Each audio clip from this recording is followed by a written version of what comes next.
ప్రాణమంటూ పుట్టినట్టు నా కొరకు ఆ చూకి అందలేదు ఇంతవరకు వచ్చింది గాని ఈడు ఒంటి వరకు వేధించలేదు నన్ను జంట కొరకు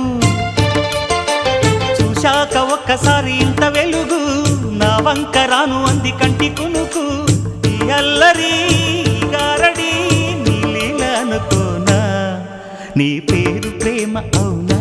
ఇవాళే నిన్ను పోల్చుకుందా